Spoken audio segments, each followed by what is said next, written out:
Morning students. Last time हमने discuss किया था स्पेक्ट्रल लाइन यानी कि एटम वाला जो चैप्टर था वो किया था हमने कंप्लीट। तो आज हम डिस्कस करते हैं, नेक्स्ट चैप्टर स्टार्ट करते हैं न्यूक्लियाई। तो न्यूक्लियाई में सबसे पहले हमारे पास जो है हम कुछ यूनिट्स डिस्कस करेंगे, जैसे EMU, इसको बोलते हैं एटॉमिक मास यूनिट बोलते हैं हम इसको। और वन एटॉमिक मास यूनिट क्या होगा? तो one atomic mass unit is defined as the 1/12 of the mass of an atom of carbon 12 isotope, यानी कि कार्बन का जो आइसोटोप लेते हैं C12, उसके एक एटम के मास का जो 1/12 पार्ट आएगा, एक एटम के मास का क्या आएगा 1/12 पार्ट, उस मास को हम बोलते हैं क्या? One atomic mass unit. अब हम वन एटॉमिक मास यूनिट की वैल्यू अगर फाइंड आउट करें तो हमें पता है एक मोल के अंदर हमारे पास 6.023 × 10⁻23 एवोगाड्रोस नंबर के इक्वल एटम्स होते हैं। तो इसका जो टोटल मास आएगा वो एक मोल का मास जो होता है कार्बन के 12 ग्राम होता है। तो एक एटम का मास हम निकाल लेंगे 12 डिवाइड बाई दिस, ठीक है, ग्राम में आ जाएगा, यानी कि एवोगाड्रोस नंबर से हमने डिवाइड कर दिया इसको।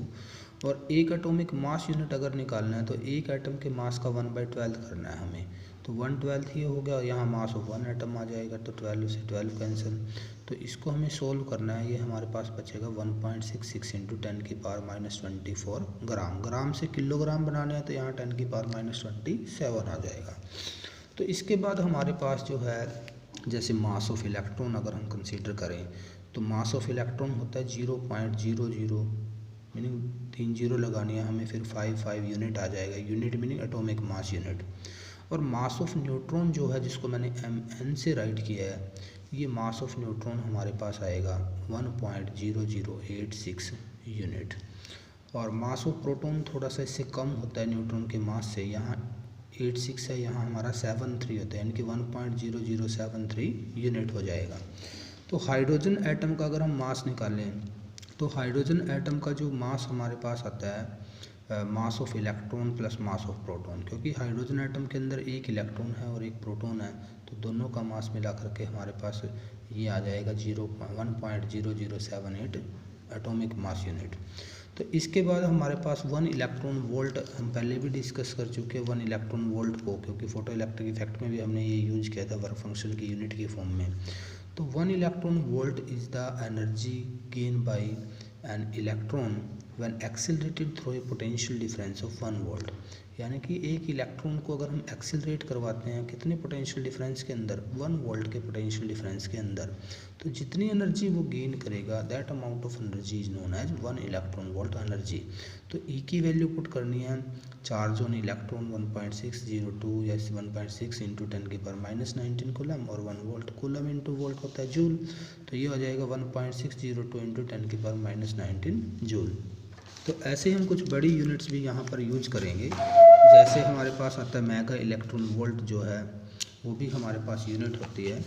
तो ये जो AMU मेगा इलेक्ट्रॉन वोल्ट होता है, अब मैं अगर मान लो ये जो हमारे पास वैल्यू आई थी ऊपर, इसको 10 की पावर माइनस, देखो मेगा क्या होता है 10 की पावर 6 होता है, तो 10 की पावर -6 से मैंने इसको मल्टीप्लाई कर दिया है, तो ये हमारे पास बचेगा 1.602 × 10 की पावर 13 जूल बच जाएगा, माइनस में -13 जूल है ये।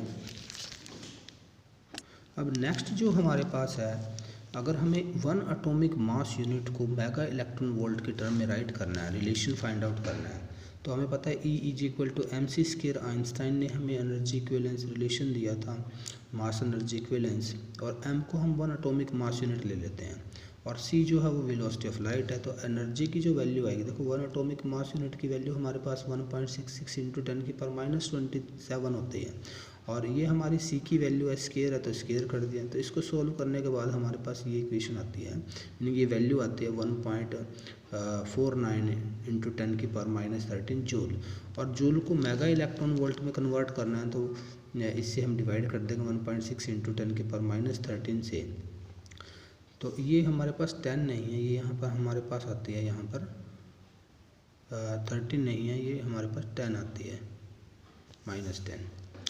तो मेगा इलेक्ट्रॉन वोल्ट, तो ये आ जाएगा 931.25 मेगा इलेक्ट्रॉन वोल्ट, यानी कि 1 एटॉमिक मास यूनिट जो है, अगर मैं 25 को भी छोड़ देता हूँ यहाँ से, तो 931 मेगा इलेक्ट्रॉन वोल्ट के इक्वल होता है, जो आप जान कर सकते हो।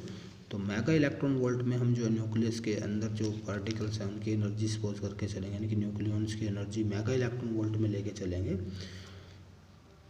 तो नेक्स्ट हमारे पास है कंपोजिशन ऑफ न्यूक्लियस। न्यूक्लियस के कंपोजिशन क्या क्या होते हैं, तो कुछ थ्योरीज हमारे पास है। सबसे पहले हमारे पास थ्योरी आई प्रोटॉन इलेक्ट्रॉन हाइपोथेसिस, मीनिंग पहले सपोज किया जाता था कि न्यूक्लियस के अंदर प्रोटॉन और इलेक्ट्रॉन प्रेजेंट है। तो 1930 के अंदर जो है जो एमिशन ऑफ अल्फ़ा और बीटा पार्टिकल था, उसके बेस पे, क्योंकि ये रेडियो एक्टिव डिसइंटीग्रेशन होते हैं, न्यूक्लियस से निकलती है रेडिएशन, अल्फ़ा पार्टिकल भी और बीटा पार्टिकल भी। तो it was considered that nucleus is composed of proton and electron, किसके बेस पर, emission of alpha particle and beta particle. तो ये सपोज किया जाता था भी न्यूक्लियस के अंदर, न्यूक्लियस जो है वो प्रोटॉन और इलेक्ट्रॉन से मिलके बना हुआ है। लेकिन जो according to proton electron hypothesis, proton और इलेक्ट्रॉन हाइपोथेसिस के according nucleus on an atom of mass A and atomic number z is made up of z number of proton and a minus z number of electrons, यानी कि इसके according जो है hypothesis क्या है proton electron कि nucleus के अंदर, जिसका न्यूक्लियस का मास नंबर हमारा a है और एटॉमिक नंबर z है, तो उसके अंदर z नंबर ऑफ प्रोटॉन है और a minus z number of electrons वहाँ पर जो है प्रेजेंट है। और एटम जो है वो इलेक्ट्रिकली न्यूट्रल है। एटम क्या है, इलेक्ट्रिकली न्यूट्रल है। बट एक और यहाँ पर कंसीडरेशन था कि एटम अगर न्यूट्रल है, इसका मीनिंग कुछ इलेक्ट्रॉन जो है वो न्यूक्लियस के अराउंड भी रिवॉल्व करते हैं। ठीक है, कुछ जो है वो कहाँ पर रिवॉल्व करते हैं, न्यूक्लियस के अराउंड रिवॉल्व करते हैं सर्कुलर ऑर्बिट्स में। तो ये हाइपोथेसिस जो है ये रिजेक्ट कर दी गई थी। क्यों रिजेक्ट कर दी गई थी, उसके पीछे भी कुछ रीजन हमारे पास है।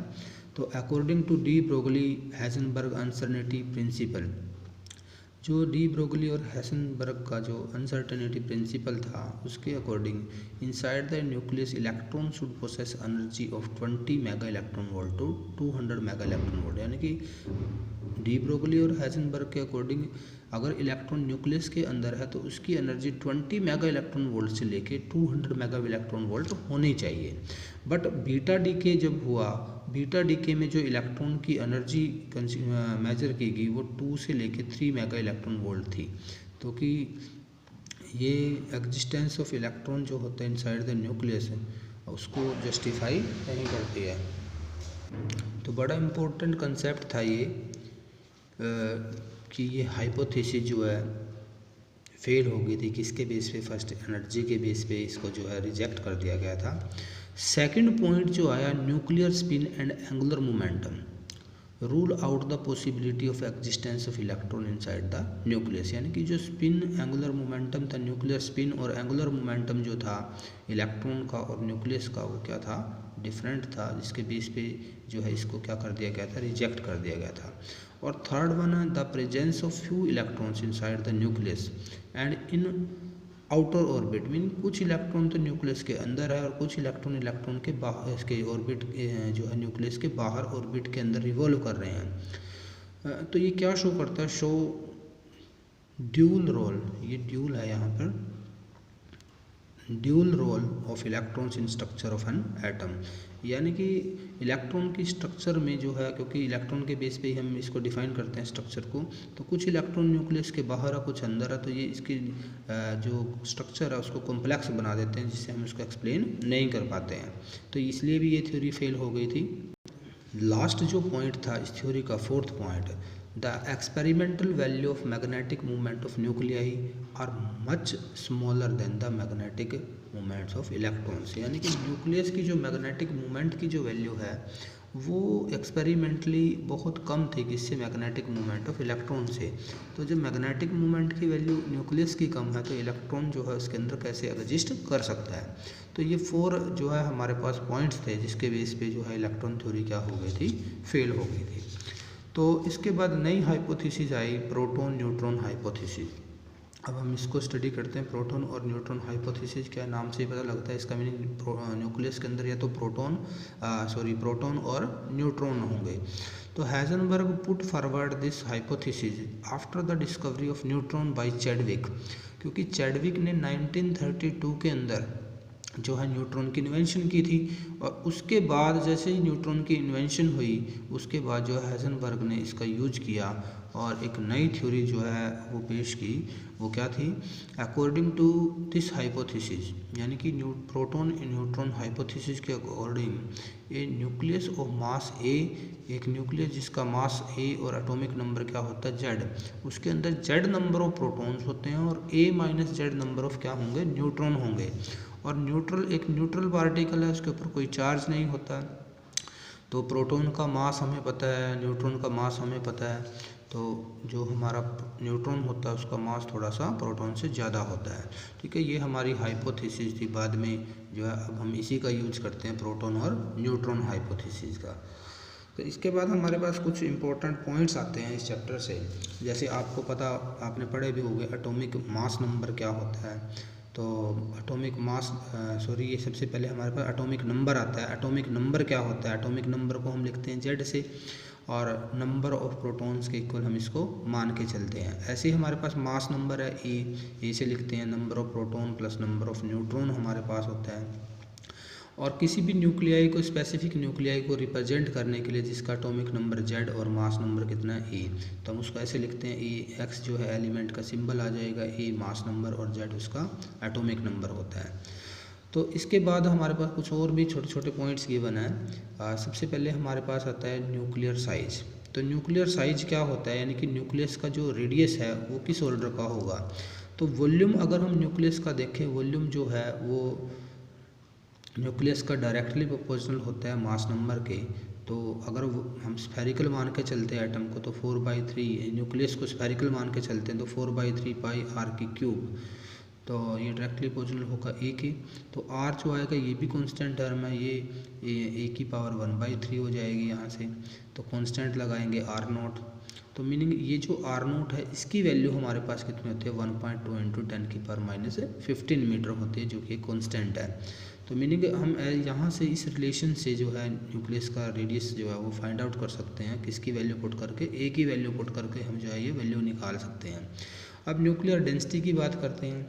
अब देखो, न्यूक्लियर डेंसिटी जो होती है वो न्यूक्लियाई की हमेशा कांस्टेंट रहती है, चाहे न्यूक्लियाई किसी भी एलिमेंट का हो। हर एक एटम के लिए, न्यूक्लियाई के लिए जो न्यूक्लियर डेंसिटी है वो कांस्टेंट है, और इसकी जो वैल्यू है 2.29 × 10⁻17 किलोग्राम पर मीटर क्यूब है। ये आपको लर्न करके रखनी है क्योंकि ये वैल्यू फिक्स है, और ये भी आप लर्न कर सकते हो पॉइंट यहाँ से।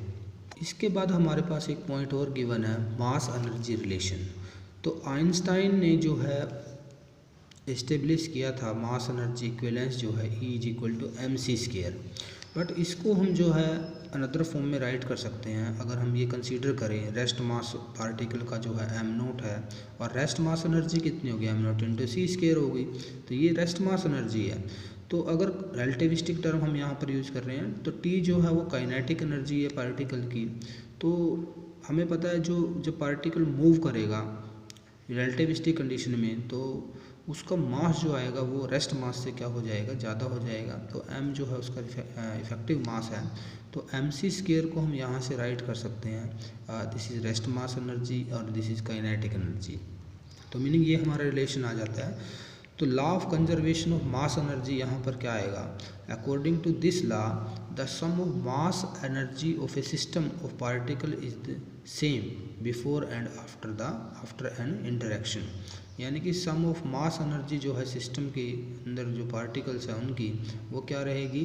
बिफोर और आफ्टर इंटरेक्शन जो है हमेशा क्या रहेगी? कांस्टेंट रहेगी यहाँ पर। तो ये था हमारा mass energy relation, law of conservation of mass energy.